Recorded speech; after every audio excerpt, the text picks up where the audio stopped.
കവിഞ്ഞൊഴുകുമി അനുഗ്രഹം നിറഞ്ഞൊഴുകുമി അനുഗ്രഹം കവിഞ്ഞൊഴുകുമി അനുഗ്രഹം നിറഞ്ഞൊഴുകുമി അനുഗ്രഹം എൻ പാപവും ശാപവും ഒഴുകി ദൂരയാ ഞാൻ സൗഖ്യമാ നീതിയാ ദൈവ പൈതലാ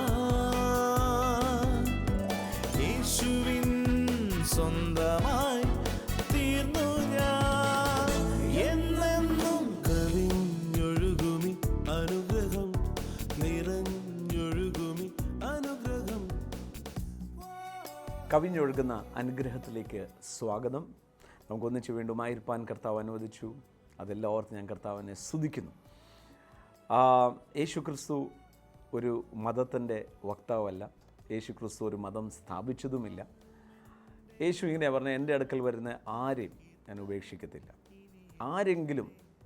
ആരെങ്കിലും whoso ever calls upon the name of the Lord, തൻ്റെ നാമത്തെ വിളിച്ചപേക്ഷിക്കുന്ന ഏവർക്കും അവരുടെ അവസ്ഥകളെ മാറ്റും എന്നുള്ളതാണ് വാഗ്ദത്തം. അവസ്ഥകളെ മാറ്റുക എന്ന് പറയുമ്പം അതിൻ്റെ എല്ലാം അവസ്ഥകളിൽ, സാമ്പത്തികമായി, കുടുംബത്തിൽ സമാധാനം, ആരോഗ്യം, അപ്പോൾ തന്നെ നിത്യതയുടെ ഒരു ഉറപ്പ്. അനുഗ്രഹം എന്ന് പറയുമ്പോൾ ഇറ്റ് ഈസ് നോട്ട് ജസ്റ്റ് സാമ്പത്തികമായ അനുഗ്രഹം മാത്രമല്ല, ജീവിതത്തിൻ്റെ എല്ലാ മറയിലും ഒരു നിറവ്, ഫീലിംഗ് ഓഫ് കണ്ടൻറ്റ്മെൻറ്റ്. പൗലോസ് ഫിലിപ്പിയർക്ക് എഴുതിയ ലേഖനത്തിൽ ഉപയോഗിക്കുന്ന പദം അതാ, I have learn to be content. എനിക്കറിയാം എൻ്റെ യേശു മുഖാന്തരം എനിക്ക് സകലതും സാധിക്കും. എന്നാൽ ദൈവവചനത്തിൽ എഴുതിയിരിക്കുന്ന വാക്കുകൾ, വാസ്തവത്തിൽ ദൈവവചനം അല്ലെ ബൈബിൾ എന്ന് പറയുമ്പോൾ ദൈവത്തിൻ്റെ വായിന്ന് പുറപ്പെട്ട വാക്ക്, അതാണല്ലോ ദൈവവാക്ക്, വചനം എന്ന് പറയുമ്പോൾ ഒരു അക്ഷരവും കുറച്ച് ഇങ്കും പേപ്പറും അല്ല. This is the word that proceeded out of the mouth of the Lord. ഇരുട്ടിൽ ഭൂമി പാഴും ശൂന്യമായിരുന്നപ്പോൾ ഉണ്ടാകട്ടെ, അത് ദൈവവചനമാണ് എന്ന് പറഞ്ഞ അതേ വചനമാണ് ഇവിടെ ഇരിക്കുന്നത്. ഈ വചനം മാറിപ്പോകത്തില്ല. നമ്മുടെ ചിന്തയ്ക്കോ സാഹചര്യത്തിനോ അതീതമായി ദിസ് വേർഡ് കനോട്ട് ചേഞ്ച്. ഈ രണ്ട് വഴിയില്ല ഇതിന്. ഈ വചനം തന്നെ നടക്കത്തുള്ളൂ എന്ന് പറഞ്ഞാൽ, ഈ വാക്കിൽ, ഈ വചനത്തിൽ എഴുതിയിരിക്കുന്ന അത് മുഴുവൻ ഞാൻ അനുഭവിക്കുക തന്നെ ചെയ്യും.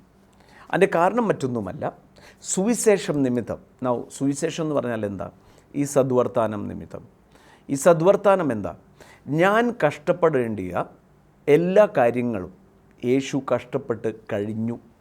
അതായിരുന്നല്ലോ ലൂക്കോസ് സുവിശേഷം, അതിൻ്റെ 24-ാമത്തെ അധ്യായം, അതിൻ്റെ അവസാനത്തെ അധ്യായത്തിൽ യേശു ക്രിസ്തു ഉയർത്തെഴുന്നേറ്റ ശേഷം ശിഷ്യന്മാരോട് പോയി സുവിശേഷം പറയാൻ പറഞ്ഞപ്പോൾ ആ പറയാൻ പോകുന്നതിൻ്റെ എസൻസ് എന്തായിരിക്കും എന്നും യേശു പറഞ്ഞു.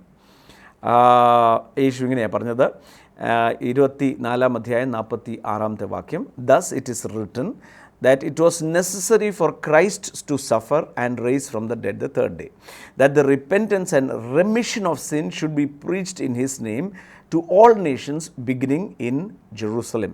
Now, യേശു ക്രിസ്തുവിൻ്റെ നാമത്തിൽ റെമിഷൻ ഓഫ് സിൻ എന്ന് പറഞ്ഞാൽ പാപത്തിൻ്റെ ക്ഷമയല്ല, മോചനം എന്ന് പറഞ്ഞാൽ പിന്നെ അവിടെ പാപത്തിന് സ്ഥാനമില്ല. ദാറ്റ് സെപ്പറേഷൻ, ദൈവവുമായിട്ടുള്ള സെപ്പറേഷൻ അങ്ങ് മാറി യേശു ക്രിസ്തുവിൻ്റെ കൂട്ടവകാശി ആയി ഞാൻ തീർന്നിരിക്കുക. എഫീഷ്യർക്ക് എഴുതിയ ലേഖനം 3-ാമത്തെ അധ്യായത്തിൽ അതിൻ്റെ 6-ഉം 7-ഉം വാക്യങ്ങളാണ്. അതിനകത്ത് നിങ്ങൾ 1-ാമത്തെ വാക്യം മുതൽ വായിക്കണം. ചെറിയ അസൈൻമെൻറ്റ് തരുക. TV പ്രോഗ്രാം കാണുമ്പോൾ മാത്രമല്ല, ഇടയ്ക്ക് ബൈബിൾ വായിക്കുന്നതൊന്നുമല്ല. സോ ഈ പ്രോഗ്രാം കഴിഞ്ഞ ഉടനെ എഫീഷ്യർക്ക് എഴുതിയ ലേഖനം 3-ാം അധ്യായം 1 മുതൽ താഴോട്ട് വായിക്കണം. ഞാൻ എടുത്ത് വായിക്കുന്നത് 6-ാമത്തെ വാക്യമാണ്. And the Gentiles should be fellow heirs to the same body, partakers of his promise in Christ through the gospel. Now, യേശു ക്രിസ്തുവിലുള്ള വിശ്വാസത്താൽ അല്ലെങ്കിൽ സുവിശേഷം നിമിത്തം എൻ്റെ പാപങ്ങൾ മോചിക്കപ്പെട്ടു. യേശു ക്രിസ്തുവിലുള്ള വിശ്വാസത്താൽ എൻ്റെ പാപങ്ങൾ മുഴുവൻ മോചിക്കപ്പെട്ടു. യേശു എന്നെ സ്നേഹിച്ചതുകൊണ്ടാണ് താൻ യാഗമായി തീർന്നത്. എൻ്റെ മനസ്സിനകത്ത് the first and the foremost foundation, എൻ്റെ അകത്ത് അടിസ്ഥാനമിടേണ്ടത് ദൈവത്തിന് എന്നെ ഭയങ്കര ഇഷ്ടമാണ്. ഒന്ന് പറയാമോ, യേശുവിന് എന്നെ ഭയങ്കര ഇഷ്ടമാണ്? പറയാനാ പറഞ്ഞേ, ഒന്ന് പറഞ്ഞേ, യേശുവിന് എന്നെ ഭയങ്കര ഇഷ്ടമാണ്. ഇത് പറയുമ്പം ഹൃദയത്തിൽ അത് വിശ്വസിക്കുകയും കൂടെ ചെയ്യണം. അതുകൊണ്ട് പൗലോസ് ഇങ്ങനെ പറയുന്നത്, the life now I live, ഞാൻ ജഡത്തിൽ വസിക്കുന്ന ഈ ജീവിതം ക്രിസ്തുയേശുവിലുള്ള വിശ്വാസത്തിലാണ്. എന്താ വിശ്വാസത്തിൽ? Because he loved me and he died for me. സ്നേഹമെന്ന് പറയാൻ മാത്രമല്ല, ക്രൂശിൽ തൻ്റെ സ്നേഹത്തെ പ്രദർശിപ്പിക്കുകയും കൂടെ ചെയ്തു.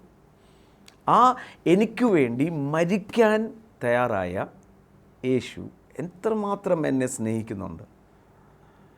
ആ സ്നേഹം നിമിത്തം എനിക്കൊരു ഉറപ്പുണ്ട്, എൻ്റെ ജീവിതത്തിൽ നന്മ മാത്രമേ വരുത്തുള്ളൂ. എന്ന് പറഞ്ഞാൽ എൻ്റെ ജീവിതത്തിൽ നന്മ മാത്രമേ വരുത്തുള്ളൂ, ശുഭമേറിയ കാര്യങ്ങൾ മാത്രമേ നടക്കത്തുള്ളൂ. അപ്പോൾ നിങ്ങൾ എന്നോട് ചോദിച്ചേക്കാം, അങ്ങനെയാണെങ്കിൽ ഇങ്ങനെ വിഷയം അങ്ങനെ വിഷയം. No, don't look at the circumstance. സാഹചര്യങ്ങൾ യേശു പറഞ്ഞില്ല നിങ്ങൾ എന്നിൽ വിശ്വസിച്ചാൽ ഒരു കുഴപ്പവും ഉണ്ടാകത്തില്ല എന്ന് പറഞ്ഞിട്ടില്ല. സാഹചര്യങ്ങൾ വന്നേക്കാം. യേശു ആ 2 വീടിൻ്റെ ഉപമ പറഞ്ഞ് നിങ്ങൾ ഓർക്കുന്നുണ്ടെന്ന് ഞാൻ വിശ്വസിക്കുന്നു. യേശു പറഞ്ഞു 2 വീടുണ്ടായിരുന്നു, ഒന്ന് മണലിൽ മേലും മറ്റേത് പാറയിന്മേലും പണിതു. 2ൻ്റെ പുറത്തും മഴ പെയ്തെന്നാ. പാറയിന്മേൽ പണിതിരിക്കുന്ന ഭവനത്തിൻ്റെ മേൽ മഴ പെയ്തില്ല എന്ന് യേശു പറഞ്ഞില്ല. അതിൻ്റെ മേലും മഴ പെയ്തു, കാറ്റടിച്ചു, എന്നാൽ അത് വീണുപോയില്ല. ദിറ്റ് വാസ് സ്ട്രോങ് എന്ന് പറഞ്ഞതുപോലെ തന്നെ വാട്ട് എവർ ഹാപ്പൻസ്, എന്ത് സംഭവിച്ചാലും ഒരു കാര്യത്തിൽ ഉറപ്പിക്കണം, യേശുവിന് എന്നെ സ്നേഹമുള്ളത് കൊണ്ട് ഞാൻ കുലുങ്ങിപ്പോകത്തില്ല. എനിക്കറിയാം ഇതിൻ്റെ ഔട്ട്കം ഞാൻ ജയാളിയായിരിക്കും. അതാ വചനം പറയുന്നത്, ദൈവത്തിൽ നിന്നും ജനിച്ചതൊക്കെയും ലോകത്തെ ജയിക്കുന്നു. ലോകത്തെ ജയിച്ചതോ നമ്മുടെ വിശ്വാസം. Now we are overcomers. ഈ സുവിശേഷത്തിൻ്റെ 2 ആസ്പെക്റ്റാണ്. Number 1 is come to him because he is forgiver, he is saviour, he is save you, രക്ഷിക്കുന്നവനാണ്. But when you are in Christ you are an overcomer. ഏത് സാഹചര്യത്തെയും ഓവർകം ചെയ്യുന്നതാണ്. And that is by faith, വിശ്വാസത്താൽ. വിശ്വാസം എന്താ? ദൈവ വചനത്തിലുള്ള വിശ്വാസം. കർത്താവിൻ്റെ വചനത്തിൽ എഫീഷ്യർക്ക് എഴുതിയ ലേഖനത്തിൽ പറയുകയാണ്, സുവിശേഷം നിമിത്തം. നൗ സുവിശേഷം നിമിത്തം എന്ന് പറയുമ്പോൾ ഈ അനുഗ്രഹം, ഇതിനകത്ത് എഴുതിയിരിക്കുന്ന 3 കാര്യങ്ങൾ. 1, യേശുക്രിസ്തുവിൻ്റെ കൂട്ടവകാശിയായി. 2, യേശുക്രിസ്തുവിൻ്റെ ഏക ശരീരസ്ഥനായി. 3, വാഗ്ദത്തത്തിൻ്റെ അവകാശിയായി. ഇത് മുഴുവൻ സംഭവിച്ചത് സുവിശേഷം കേട്ടപ്പോൾ, യേശുവിനെക്കുറിച്ച് കേട്ടപ്പോൾ ഞാൻ പറഞ്ഞു, യേശുവേ, അങ്ങ് എനിക്ക് വേണ്ടിയാണല്ലോ മരിച്ചത്, അങ്ങ് എനിക്ക് വേണ്ടി ഉയർത്തെഴുന്നേറ്റു, അങ്ങയുടെ രക്തത്താൽ എൻ്റെ പാപങ്ങളെ കഴുകണമേ, എൻ്റെ അകത്ത് വന്ന് വസിക്കണേ, അങ്ങ് എൻ്റെ രക്ഷകനാണെന്ന് ഞാൻ ഡിക്ലെയർ ചെയ്യുക എന്ന് പറഞ്ഞ സെക്കൻഡിൽ the miracle happen. And that is the biggest miracle. ഏറ്റവും വലിയ അത്ഭുതം അതാണ്, യേശു എൻ്റെ ജീവിതത്തിൽ വന്ന് വസിക്കുക. അതിൻ്റെ കൗണ്ടർ എഫക്ട്സാണ് എഫീഷ്യർക്ക് എഴുതിയ ലേഖനം 1:3 പറയുന്നത്, and you have blessed with all the blessings in spiritual places. അനുഗ്രഹം അനുഭവിക്കാൻ തന്നെയാണ് നമ്മളെ വിളിച്ചിരിക്കുന്നത്. 1 പത്രോസ് 3:9 പറയാം, അനുഗ്രഹം അനുഭവിക്കാൻ. ആ അനുഗ്രഹത്തിൻ്റെ അർത്ഥമാണ് പ്രോസ്പെറിറ്റി. പ്രോസ്പെറിറ്റിയുടെ അർത്ഥം എന്താ? ഷാലോം. ഷാലോം എന്ന് പറഞ്ഞാൽ എന്താ? എല്ലാ മേഖലകളിലും നിറവ്. എന്തിൻ്റെ നിറവ്? ക്രിസ്തു യേശുവിൻ്റെ നിറവിൽ. അത് എഫീഷ്യർക്ക് എഴുതിയ ലേഖനം പറയുക, അതിൻ്റെ 1-ാം അധ്യായത്തിൽ, and which gave to his body the fullness of him, fullness of Jesus, who fills all in all, everything, എല്ലാ മേഖലയിലും തൻ്റെ നിറവ് ഇങ്ങനെ നിറഞ്ഞുകൊണ്ടിരിക്കുക. And that is why we have peace. Now Yeshu ക്രിസ്തുവിൽ വിശ്വസിക്കുമ്പോൾ ഇതെല്ലാം സൗജന്യമാണ്. എൻ്റെ പ്രവൃത്തി അതിന് കാരണമല്ല. നൗ ന്യായപ്രമാണം എന്ന് പറയുന്നത് മോശ കൽപ്പിച്ച ന്യായപ്രമാണം. അത് പറയുന്നത് ഇത് ചെയ്താൽ ഇത് ലഭിക്കും. നൗ എന്തുകൊണ്ടാണ് ഈ അനുഗ്രഹം എൻ്റെ മേൽ സൗജന്യമായിരിക്കുന്നത്? എബ്രായർക്ക് എഴുതിയ ലേഖനം 7-ാമത്തെ അധ്യായം 11-ാമത്തെ വാക്യം. Therefore, if perfection was through the Levitical priesthood, for under that people revealed the law, there was no need for another priest that should rise according to the order of Melchizedek and not according to the order of Aaron. അഹരോൻ്റെ ക്രമപ്രകാരമല്ല എന്ന് പറഞ്ഞാൽ മോശ ഒരിക്കലും ലേവ്യ ഗോത്രത്തിൽ നിന്നല്ലാതെ ഒരു പുരോഹിതൻ എഴുന്നേൽക്കും എന്ന് പറഞ്ഞിട്ടില്ല. പൗരോഹിത്യം ആർക്കായിരിക്കണം? ലേവ്യ ഗോത്രക്കാർക്ക് മാത്രം. എന്നാൽ എബ്രായർക്ക് എഴുതിയ ലേഖനം 7-ാം അധ്യായത്തിൽ 11-ാം വാക്യം മുതൽ പറയാണ്, ഈ പൗരോഹിത്യത്തിനകത്ത് that people received the law, ന്യായപ്രമാണം, ഈ ലേവ്യ പൗരോഹിത്യത്തിലൂടെ ന്യായപ്രമാണം വന്നത്. And further there was no need for another priest to arise. ഈ ന്യായപ്രമാണത്തിൽ ദർ വാസ് സം വീക്ക്നെസ്. അതാണ് നമ്മൾ 8-ാം അധ്യായത്തിൽ 7-ാം വാക്യത്തിൽ ഇങ്ങനെ പറയുന്നത്, if the first covenant had been faultless, there was no place that would have been sought for the second covenant. ആദ്യത്തെ ന്യായപ്രമാണം പെർഫെക്റ്റ് ആയിരുന്നെങ്കിൽ പിന്നെ ഒരു വേറെ സെക്കൻഡ് കവനൻറ്റ്, രണ്ടാമത്തെ ഉടമ്പടിയുടെ ആവശ്യമേ ഇല്ലായിരുന്നു. നൗ ഫസ്റ്റ് കവനൻറ്റ് മഹാപുരോഹിതൻ ആരോൻ്റെ ക്രമപ്രകാരം ആയിരുന്നു. എന്നാൽ പുതിയത് വേറൊരു ക്രമപ്രകാരം. അതാണ് 12-ാം വാക്യം. ദ പ്രീസ്റ്റ്ഹുഡ് ബീങ് ചേഞ്ച്ഡ്, പൗരോഹിത്യത്തിന് മാറ്റം വന്നതുകൊണ്ട് there is a necessity that there should be a change of law also. 13-ാം വാക്യം. For he whom these things are spoken because of another tribe from which no man has offered an altar, it is evident that our Lord arose from Judah, the tribe Moses spoke nothing concerning priesthood. And it is yet for the evident the likeness of Melchizedek, there should arise another priest who has come not according to the law of fleshy commandments but according to the power of endless life. പുതിയൊരു ഗോത്രത്തിൽ നിന്നും, യഹൂദ ഗോത്രത്തിൽ നിന്നും, യേശു ക്രിസ്തു ജനിച്ചത് യഹൂദ ഗോത്രത്തിലാണ്. ഈ ഗോത്രത്തെക്കുറിച്ച് പൗരോഹിത്യത്തിൻ്റെ കാര്യങ്ങളൊന്നും പറഞ്ഞിട്ടില്ല. അതുകൊണ്ടാണ് വചനം പറയുന്നത്, പൗരോഹിത്യം പറഞ്ഞിരുന്നത്, മോശയുടെ ന്യായപ്രമാണത്തിൽ പറഞ്ഞിരുന്നത് ലേവ്യ ഗോത്രത്തിൽ നിന്നായിരുന്നെങ്കിൽ നമ്മുടെ കർത്താവോ ആ ഗോത്രത്തിൽ നിന്നല്ല ജനിച്ചത്, പുതിയൊരു പുരോഹിതൻ പുതിയൊരു ഗോത്രത്തിൽ നിന്നും, യഹൂദ ഗോത്രത്തിൽ നിന്നും ജനിച്ചിരിക്കുന്നു. അതുകൊണ്ട് പുതിയൊരു ക്രമം, ദ സെക്കൻഡ് കവനൻറ്റ്, അതാ വീണ്ടും ആ 8-ാം അധ്യായത്തിൽ പറയുന്ന ആദ്യത്തെ കവനനകത്ത് എന്തോ ഒരു ഫ്ലോ ഉണ്ടായിരുന്നു, എന്തോ ഒരു കുഴപ്പമുണ്ടായിരുന്നു. അതിൻ്റെ പ്രധാന കുഴപ്പം എന്താണെന്ന് ചോദിച്ചാൽ, മനുഷ്യൻ്റെ ബലഹീനത നിമിത്തം ഈ ന്യായപ്രമാണം തനിക്ക് അനുസരിക്കാൻ പറ്റത്തില്ല. അതാ റോമർക്ക് എഴുതിയ ലേഖനം പറയുന്നത്, മനുഷ്യന് ചെയ്യാൻ പറ്റാഞ്ഞത് ദൈവം തൻ്റെ പുത്രനെ അയച്ച് ആ ന്യായപ്രമാണത്തിൻ്റെ സകല നീതി നിങ്ങളുടെ മേലും എൻ്റെ മേലും വരേണ്ടതിന് എന്ന് ചോദിച്ചാൽ, നീതി എന്ന് പറഞ്ഞാൽ മുഴുവൻ ന്യായപ്രമാണം അനുസരിച്ചതുപോലെയായി തീരുക യേശു വന്ന് അത് അനുസരിച്ചത് കൊണ്ട്. പൗരോഹിത്യത്തിന് മാറ്റം വന്നു, അതുകൊണ്ട് തന്നെ നിയമത്തിനും മാറ്റം വന്നു. ആ 8-ാമത്തെ അധ്യായം അവസാനിപ്പിക്കുന്നത് ഇങ്ങനെയാണ്. And he says, new covenant has made the first obsolete and now what is becoming obsolete is growing old and ready to vanish. പുതിയ നിയമം യേശു ക്രിസ്തു വന്നു. അപ്പം ആദ്യത്തെ നിയമം പ്രവൃത്തി കൊണ്ടായിരുന്നു, ഞാൻ എന്തെങ്കിലും ചെയ്ത് ദൈവത്തെ പ്രസാദിപ്പിക്കണമായിരുന്നു. രണ്ടാമത്തത് ചെയ്ത് കഴിഞ്ഞു. ഇനി യേശു ക്രിസ്തുവിനെ ഞാൻ വിശ്വസിച്ച് പരിശുദ്ധാത്മാവിനാൽ നടത്തപ്പെടുമ്പോൾ അത് ദൈവത്തിന് പ്രസാദകരമായി ഞാൻ നടക്കും. അതാണ് എസെക്കിയേൽ പ്രവചനത്തിൽ പറഞ്ഞത്, അന്നാളിൽ ഞാൻ അവർക്ക് ഒരു പുതിയ ഹൃദയം കൊടുക്കും. അവരുടെ ഹൃദയം കഠിനപ്പെട്ടു പോയി, അവർക്ക് ദൈവവുമായിട്ടൊരു ബന്ധമില്ല. അതുകൊണ്ട് ഞാൻ അവർക്കൊരു പുതിയ ഹൃദയം കൊടുക്കും, എൻ്റെ ആത്മാവിനെ അവരുടെ ഉള്ളിലാക്കും, എൻ്റെ ചട്ടങ്ങളിൽ അവരെ നടത്തുമാറാക്കും. നിങ്ങൾ ചെയ്യുന്നു പറയുന്ന സംഭവം മാറ്റി പരിശുദ്ധാത്മാവ് എന്നെ കൊണ്ട് ദൈവത്തിന് പ്രസാദകരമായി നടത്തുക ചെയ്യുന്നത്. So the struggling of a good Christian life now goes to the Holy Spirit, the helper. Help ചെയ്യുക എന്നെ നടക്കുവാൻ. അതാണ് 8-ാമത്തെ അധ്യായത്തിൽ പറയുന്നത്, അന്നാളിൽ ഞാനൊരു പുതിയ ഉടമ്പടി വെക്കും. എന്താ? അവരുടെ ഹൃദയത്തിൽ ഞാൻ ഈ ന്യായപ്രമാണം എഴുതും. They can now walk in my statutes.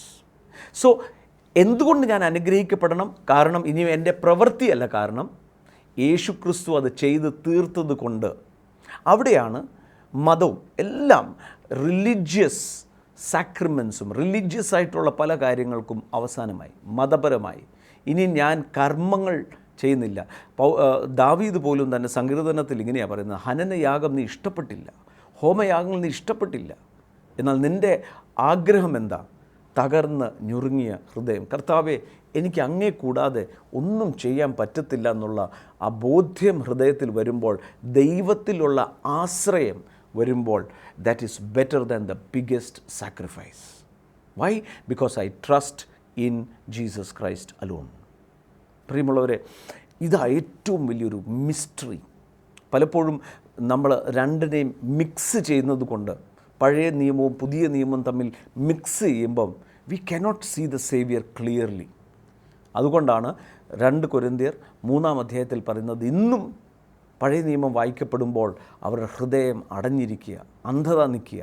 എന്നാൽ ക്രിസ്തു യേശുവിൽ അവർ തിരിയുമ്പോൾ it is light shining in the darkness. Number 1, പൗരോഹിത്യം മാറി.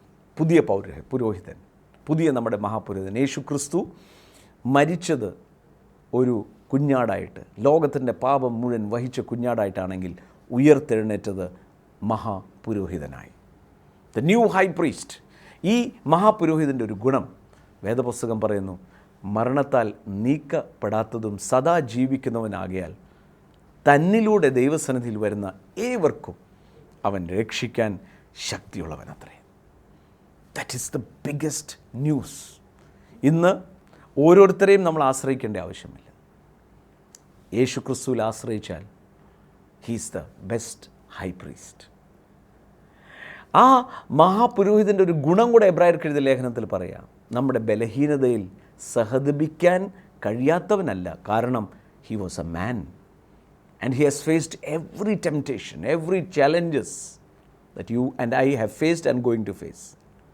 നമ്മൾ ഇതുവരെ നേരിട്ടിട്ടുള്ള എല്ലാ പ്രശ്നങ്ങളും ഈ മഹാപുരോഹിതൻ നേരിട്ടതാണ്. തൻ്റെ മേൽ കുടുംബത്തിൻ്റെ മുഴുവൻ ഭാരം വന്നു. താൻ ഒറ്റയ്ക്ക് കുടുംബം നടത്തി. മനുഷ്യരാൽ ഉപേക്ഷിക്കപ്പെട്ടു, സ്വന്തക്കാരാൽ വെറുക്കപ്പെട്ടു. താൻ ആരെയാണോ സഹായിച്ചത് അവർ കല്ലെറിഞ്ഞു. ഏതൊക്കെ വിഷമങ്ങളുണ്ട് അത് മുഴുവൻ യേശു കടന്നു പോയതുകൊണ്ട് ഈ മഹാപുരോഹിതൻ നമ്മുടെ ബലഹീനതയിൽ സഹതാപം കാണിക്കുന്നവനാണ്, കുറ്റം വിധിക്കുന്നവനല്ല എൻ്റെ യേശു. അതാ ക്രിസ്തു യേശുവിലുള്ളവർക്ക് ഇനി ഒരു കണ്ടംനേഷനില്ല. എൻ്റെ ഉള്ള അവസ്ഥയിൽ എന്നെ സ്നേഹിക്കുന്നവനാണ് എൻ്റെ യേശു. ഞാൻ ഇന്നത് ചെയ്യാത്തത് കൊണ്ട് നിന്നെ ശിക്ഷിക്കുമെന്ന് പറയുന്നവനല്ല. അത് പ്രമാണമാണ്, അത് മോശയുടെ കൽപ്പനയാണ്. നീ അനുസരിച്ചാൽ ഇത് ചെയ്യും, അല്ലെങ്കിൽ നീ ശാപമാണ്. നോ, എൻ്റെ യേശു സ്നേഹമാണ്. അതാ യേശു പറഞ്ഞു, ഞാനൊരു പുതിയ കൽപ്പന ഞാൻ നിങ്ങൾക്ക് തരുന്നു, സ്നേഹം. നിങ്ങൾ അന്യോന്യം സ്നേഹിപ്പീൻ. പ്രിയമുള്ളവരെന്നെ കേട്ടുകൊണ്ടിരിക്കുമ്പം അനുഗ്രഹത്തിൻ്റെ സാധ്യതയുടെ ഒന്നാമത്തെ കാരണം, ഞാൻ അനുഗ്രഹിക്കപ്പെട്ടിരിക്കും, ഉറപ്പാണ്. ഞാൻ യേശുവിൽ ആയിക്കഴിഞ്ഞാൽ ഞാൻ അനുഗ്രഹിക്കപ്പെട്ടിരിക്കും എന്നുള്ളതിൻ്റെ ഉറപ്പെന്താണെന്ന് ചോദിച്ചാൽ, പൗരോഹിത്യത്തിന് മാറ്റം വന്നതുകൊണ്ട് നിയമത്തിന് മാറ്റം വന്നു. ഇന്ന് അനുഗ്രഹത്തിൻ്റെ സാധ്യതയിൽ തന്നെ നിൽക്കുന്നത് മഹാപുരോഹിതൻ യേശു ആയതുകൊണ്ട്. യേശു ക്രിസ്തു, വീണ്ടും ഞാൻ പറയാം, യേശു ക്രിസ്തു യഹൂദ ഗോത്രത്തിൽ നിന്നും, ലേവ്യ ഗോത്രത്തിൽ നിന്നല്ല. ലേവ്യ ഗോത്രത്തിൽ നിന്ന് ന്യായപ്രമാണം വന്നു, തിരിച്ച് യഹൂദ ഗോത്രത്തിൽ നിന്നായതുകൊണ്ട് ഇറ്റ്സ് ന്യൂ. അതുകൊണ്ടാണ് എനിക്ക് അനുഗ്രഹത്തിൻ്റെ സാധ്യത. അതുകൊണ്ടാണ് എബ്രായർക്ക് എഴുതിയ ലേഖനം 11-ാം അധ്യായം അതിൻ്റെ 39-40 വാക്യങ്ങൾ വിശ്വാസ വീരന്മാരുടെ പട്ടിക മുഴുവൻ പറയുക. അബ്രഹാം, ഇസാക്ക്, യാക്കോബ്, സാറ, ദാവീദ്, യെഫ്ത എല്ലാം പറഞ്ഞിട്ട് പറയാണ്. And these having obtained a good testimony through faith did not receive the promise. നോക്കിക്കേ, ഇവരെല്ലാം വിശ്വാസത്താൽ, എബ്രായർക്ക് എഴുതിയ ലേഖനം 11-ാം അധ്യായം 39-ാമത്തെ വാക്യം, അതായത് അവസാനിപ്പിക്കുക, വിശ്വാസവീരന്മാരുടെ പട്ടിക അവസാനിപ്പിക്കുമ്പം പറയുക, ഇവരെല്ലാം വിശ്വാസത്താൽ നല്ല സാക്ഷ്യം ലഭിച്ചു, പക്ഷേ വാഗ്ദത്ത നിവർത്തി പ്രാപിച്ചില്ല. എന്നിട്ട് പറയാണ്, God having provided something better for us, that they should not be made perfect apart from us. എന്ന് പറഞ്ഞാൽ ദൈവം നമുക്ക് വേണ്ടി മെച്ചപ്പെട്ടു നിന്ന്. എന്തായിരുന്നു പ്രോമിസ്? രക്ഷകൻ്റെ പ്രോമിസ്. നമ്പർ 1, അവരെല്ലാം രക്ഷകനെക്കുറിച്ച് കേട്ടതാണ്, പക്ഷേ രക്ഷകനെ അനുഭവിക്കാൻ പറ്റിയില്ല. ചുരുക്കം പറഞ്ഞാൽ ഒരു പ്രോമിസറി നോട്ടായിരുന്നു അവരുടെ കയ്യിൽ. പ്രോമിസറി നോട്ട് എന്ന് പറഞ്ഞാൽ, ഞാനിപ്പോൾ ഒരു കടലാസിൽ എഴുതി തരാൻ പോവാം, 2020 ഞാൻ നിങ്ങൾക്ക് 1 കോടി രൂപ തന്നേക്കാം. അപ്പം നിങ്ങളുടെ കയ്യിൽ കടലാസുണ്ട്. ആ 1 കോടി രൂപ അനുഭവിക്കണമെങ്കിൽ 2020 അനുഭവിക്കാൻ പറ്റത്തുള്ളൂ. അതാണ് പഴയ നിയമം. അവർ രക്ഷകനെക്കുറിച്ച് കേട്ടു, അവരുടെ കയ്യിൽ വരുന്നു എന്നറിയാം, പ്രോമിസറി നോട്ട് കയ്യിലുണ്ട്. എന്നാൽ നിങ്ങളുടെയും എൻ്റെയും കയ്യിൽ പ്രോമിസറി നോട്ടല്ല, ATM കാർഡാണ്. എപ്പം വേണോ വാഗ്ദത്തം എടുക്കാം. പാസ്വേഡ് അറിയണോ? അത് രഹസ്യം, ഞാൻ പറഞ്ഞു തരത്തില്ല. അത് അറിയണമെങ്കിൽ 7 വെള്ളിയാഴ്ച സ്വർഗീയ വിരുന്നിൽ വന്നാൽ ഞാൻ പാസ്വേഡ് പറഞ്ഞുതരാം എന്ന് പറയാൻ അല്ല കർത്താവ് എന്നെ ആക്കിയിരിക്കുന്നത്. ആ password and the secret is JESUS, Jesus. Jesus is the password to your ATM card. അതാ യേശുവിൽ അവനോട് വാഗ്ദത്തത്തിൻ്റെ കൂട്ടവകാശി. ഇവിടെ എഴുതിയിരിക്കുക, അവർ കേട്ടു എന്നാൽ അനുഭവിച്ചില്ല. കാര്യം അവരുടെ പ്രമാണം മോശയുടെ പ്രമാണമായിരുന്നു. ലഭിക്കും. ഇതങ്ങനെയല്ല, ക്രിസ്തുയേശുവിലുള്ള വിശ്വാസത്താൽ എനിക്കത് ലഭിച്ചിരിക്കുക. അതാ എഫേസ്യർക്ക് എഴുതിയ ലേഖനം 1-ാം അധ്യായം 3-ാം വാക്യം പറയുന്നത്, ക്രിസ്തുയേശുവിലൂടെ എല്ലാം അനുഗ്രഹത്താലും സകല spiritual blessings I have been blessed. 2, അവർ പരിശുദ്ധാത്മാവ് ചിലരുടെ മേൽ വന്നെങ്കിൽ അവർ എഴുതി വെച്ച വാഗ്ദത്തം ഇങ്ങനെയായിരുന്നു, അന്ത്യകാലത്ത് സകല ജഡത്തിന്മേലും എൻ്റെ ആത്മാവിനെ ഞാൻ അയക്കും. They heard, we received it. ഇന്ന് പരിശുദ്ധാത്മാവ് നമ്മുടെ ഉള്ളിൽ വസിച്ച് നമ്മളെ ദൈവത്തിൻ്റെ പദ്ധതിയിൽ നടക്കുക. ഒന്ന് പറഞ്ഞേ, ഞാൻ എൻ്റെ ജീവിതം ഒരിക്കലും, ഉറക്കെ പറ, ശബ്ദം ഉയർത്തി പറ, എൻ്റെ ജീവിതം ഒരിക്കലും ഒരു പരാജയമായി തീരത്തില്ല. എൻ്റെ കാരണം എനിക്ക് പുതിയൊരു പുരോഹിതൻ യേശു ക്രിസ്തു. 2, പരിശുദ്ധാത്മാവിനാൽ എന്നെ നയിക്കുന്നു, സഹായിക്കുന്നു. I am blessed. Why are we to be blessed? Why are we to be prosperous? Why are we in the perfect plan of God? വീണ്ടും ഞാൻ പറയാം, നമ്മുടെ ഗുണം കൊണ്ടല്ല ഇത് നടക്കുന്നത്. നമുക്ക് അർഹിക്കുന്നത് കിട്ടുക എന്നതിൻ്റെ പേര് കൃപയല്ല. ഇപ്പം ഡിഗ്രി ഞാൻ പഠിച്ചു, എനിക്കൊരു ബാങ്കിൽ ജോലി വേണം. ആ ഡിഗ്രിക്ക് തക്കവണ്ണം ജോലി കിട്ടിയാൽ അത് കൃപയല്ല, അർഹതയുള്ളതാണ്. അർഹിക്കാത്ത നന്മ അഥവാ ചോദിക്കുന്നതിനും നനയ്ക്കുന്നതിനും അത്യന്തപരമായി അത് ലഭിക്കുന്നതിൻ്റെ പേരാണ് കൃപ. ആ കൃപയാണ് നിങ്ങളും ഞാനും ദൈവ മക്കളായി തീർന്നത്. ഞാൻ ആഗ്രഹിക്കുന്നത് എല്ലാം ഭയവും മാറി ഒരു പ്രത്യാശ ഉള്ളിൽ വരട്ടെ. I am in the blessing zone. I am a blessed person in Jesus. നമുക്കൊന്ന് പ്രാർത്ഥിക്കാം. ഇന്ന് എല്ലാം ഭയം മാറട്ടെ, എല്ലാ ലിമിറ്റേഷൻസും പൊട്ടട്ടെ. യേശു ക്രിസ്തുവിൽ എല്ലായിടത്തും ഇപ്പോഴും എനിക്ക് ജയമാണ്. ദൈവവചനത്തിൽ പറയുന്നത്, ദൈവത്തിൽ നിന്ന് ജനിച്ചതെല്ലാം ലോകത്തെ ജയിക്കുന്നു. I will be an overcomer. I am a triumphant person. നമുക്ക് പ്രാർത്ഥിക്കാം. പിതാവേ, നന്ദിയോടെ സ്തുതിക്കുന്നു. യേശു ക്രിസ്തുവിൻ്റെ നാമത്തിൽ പ്രാർത്ഥിക്കുന്നു. എന്നെ കേൾക്കുന്ന ഓരോരുത്തരുടെ ഹൃദയക്കണ്ണുകളെ പ്രകാശിപ്പിച്ച് ക്രിസ്തുയേശുവിൽ അവരാരാന്ന് മനസ്സിലാക്കി എല്ലാ ഇടുക്കങ്ങളെ പൊട്ടിച്ച്, ചങ്ങലകളെ പൊട്ടിച്ച് വെളിയിൽ വരുവാൻ കർത്താവ് കൃപ ചെയ്യണമെന്ന് പ്രാർത്ഥിക്കുന്നു. അതിന് വേണ്ടിയ മുഴുവൻ അഭിഷേകവും ശക്തിയും അകത്ത് തന്നെ നൽകിയിരിക്കുന്നതിനായി സ്തോത്രം.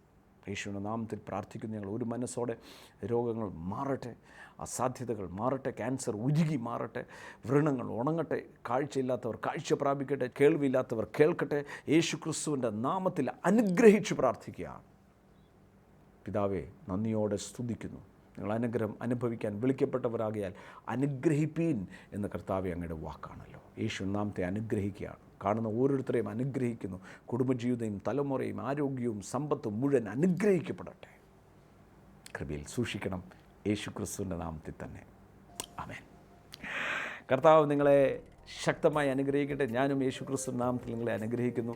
ഈ ആഴ്ചയുടെ ഓരോ ദിവസവും എഴുന്നേൽക്കുമ്പോൾ തന്നെ I am a blessed person, ഞാൻ അനുഗ്രഹിക്കപ്പെട്ടവനാന്ന് പറഞ്ഞാണ് ആരംഭിക്കുക.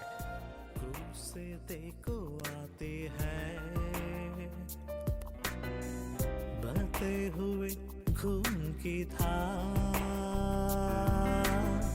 क्रूस से देखो आती है बहते हुए खून की धार।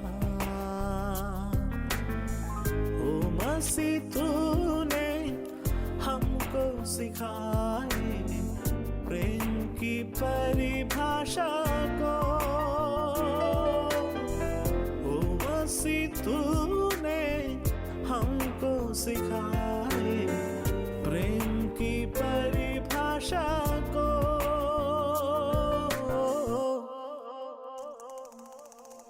प्रेम का सागर है तू,